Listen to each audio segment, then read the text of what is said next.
ଇଂରେଜୀ ମାସ ଜୁଲାଇ ମାସ କେମିତି କଟିବ ଆପଣଙ୍କ ରାଶି? ପାଞ୍ଚଟି ଖୁସି ଖବର ମିଳିବାକୁ ଯାଉଛି। ଏହି ତାରିଖରେ ଘଟିବ ଆପଣଙ୍କ ଜୀବନର ବହୁତ ବଡ଼ ଘଟଣା। ଆପଣଙ୍କ ଭାଗ୍ୟ ବି ବଦଳାଇ ଦେଇପାରେ। କେମିତି ରହିବ ଜୁଲାଇ ମାସ? ଚାଲନ୍ତୁ ଜାଣିବା ଦର୍ଶକ ବନ୍ଧୁ। ତ ନମସ୍କାର ଦର୍ଶକ ବନ୍ଧୁ, ଆଉ ଏକ ନୂଆ ଭିଡ଼ିଓକୁ ଆପଣମାନଙ୍କୁ ସ୍ୱାଗତ। ତ କେମିତି ରହିବ ଜୁଲାଇ ମାସ? କର୍ମମୟ ଜୀବନ କେମିତି କଟିବ? ଆପଣଙ୍କ ଚାକିରି ଆର୍ଥିକ ସ୍ଥିତି କେମିତି ରହିବ? ସେସବୁ ବିଷୟରେ ସମ୍ପୂର୍ଣ୍ଣ ଭିଡ଼ିଓ ଜାଣିବେ ଯଦି ଫାଷ୍ଟରୁ ଲାଷ୍ଟ ଯାଏଁ ଦେଖିବେ ଆପଣ। ଆପଣଙ୍କ ଭାଗ୍ୟ କ'ଣ କହୁଛି? ଆପଣଙ୍କ କୁଣ୍ଡଳୀ କ'ଣ କହୁଛି?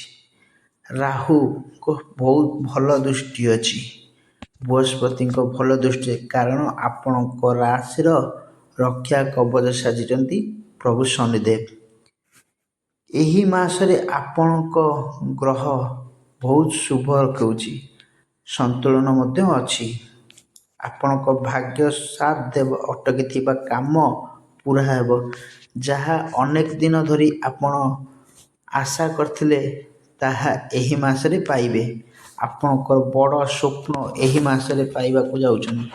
ଆପଣଙ୍କର ଖୁସି ଖବର ଏହି ମାସରେ ମିଳିବ, ଯାହା ଆପଣ ଭାବିନଥିବେ।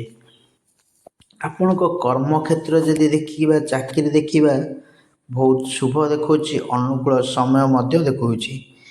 ଏହି ମାସରେ ଆପଣ ନୂଆ କରି କିଛି ଉପାୟ ଚେଷ୍ଟା କରୁଛନ୍ତି, ଯାହା ଆପଣଙ୍କ ଚାକିରି କିମ୍ବା ବ୍ୟବସାୟରେ ବହୁତ ଲାଭଦାୟକ ହେବ। ଆପଣଙ୍କୁ କିଛି ବଡ଼ ଦାୟିତ୍ୱ ମଧ୍ୟ ମିଳିବାକୁ ଯାଉଛି, ଯାହା ଆପଣ ସମ୍ପୂର୍ଣ୍ଣ ଭାବେ ତୁଲାଇ ପାରିବେ। କାରଣ ଏହି ରାଶିରେ ଶନି